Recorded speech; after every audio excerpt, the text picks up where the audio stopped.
Lompatan terakhir Jiangxi, Jakarta, 2024. Di tengah hiruk-pikuk kota, sebuah gang sempit di daerah Glodok menyimpan bangunan tua yang tak pernah disentuh pembangunan. Orang-orang menyebutnya Gedung Liao, bekas rumah seorang tabib Tionghoa era kolonial yang menghilang secara misterius. Gedung itu telah dikunci bertahun-tahun, tapi malam itu, sesuatu membangunkannya. Willy, seorang mahasiswa antropologi dari Universitas Indonesia, sedang meneliti budaya Tionghoa peranakan untuk skripsinya. Ia menemukan catatan kuno tentang praktik pemanggilan arwah dan makhluk bernama Jiangxi, hantu mayat hidup yang bergerak dengan lompatan-lompatan aneh, menyerap energi hidup manusia. Semula ia mengira itu hanya dongeng, sampai ia menemukan buku tua di pasar loak.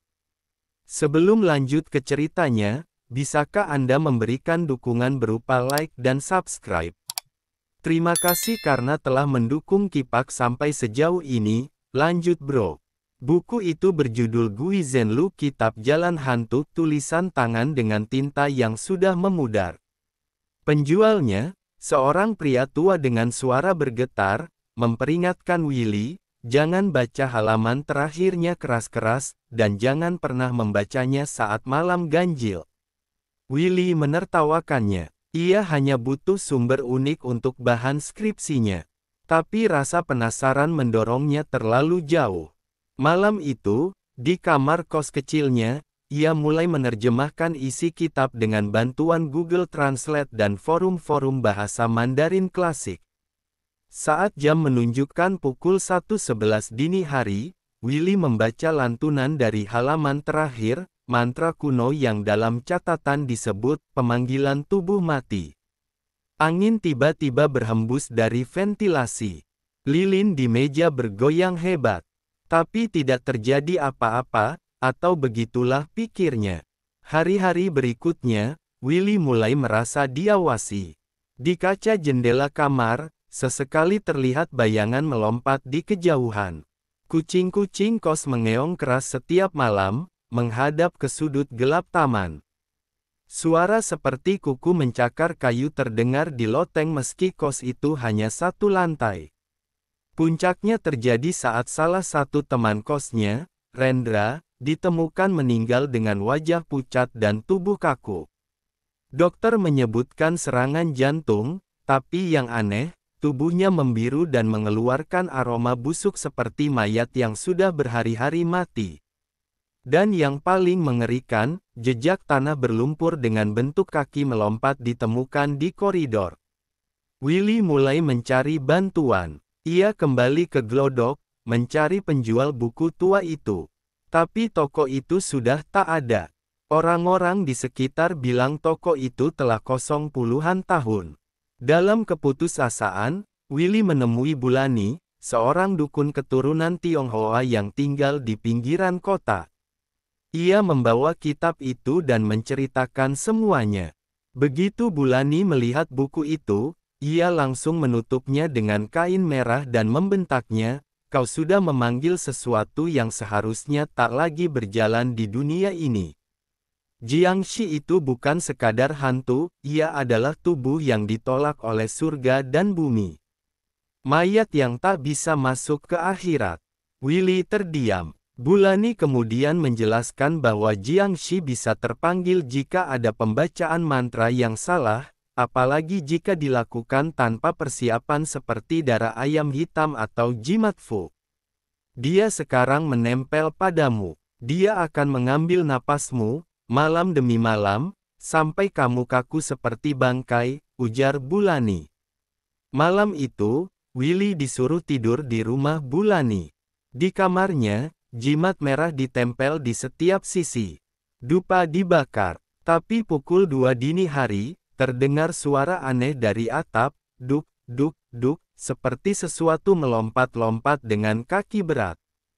Tiba-tiba lampu mati. Suara napas berat terdengar di balik pintu. Pintu kamar bergoyang pelan, lalu keras, seperti ingin dibuka paksa. Willy menahan napas. Saat dia melirik ke arah jendela, ia melihatnya, makhluk tinggi dengan wajah membusuk, mengenakan pakaian dinasti Qing, matanya putih seluruhnya, tubuhnya kaku, dan dia melompat, langsung menempel di kaca jendela. Bulani masuk dengan lonceng dan dupa menyala. Dia berteriak, "Jangan lihat matanya. Lemparkan garam." Willy menaburkan garam dan darah ayam hitam seperti yang diajarkan. Jiangxi mengerang dengan suara menusuk telinga. Tubuhnya terbakar sebentar lalu menghilang dalam kepulan asap hitam. Tapi Bulani tak tersenyum. Dia belum pergi. Itu hanya manifestasi bayangan. Yang asli, masih menunggu di tempat kamu membukanya. Satu-satunya cara untuk menutup portal Jiangxi adalah mengubur kitab di tanah asalnya, di gedung Liao, tempat tubuh Jiangxi itu pertama kali bangkit. Willy tak punya pilihan. Malam berikutnya, ia dan Bulani menyusup ke gedung Liao. Gedung itu gelap, berdebu, dan penuh bau kematian. Di ruang bawah tanah, mereka menemukan altar tua, dan peti mati kosong dengan tulisan darah, kembali untuk menyelesaikan napas yang belum habis. Bulani mulai upacara penguncian. Tapi Jiangxi muncul dari bayangan, melompat dari dinding seperti bayangan karet yang hidup.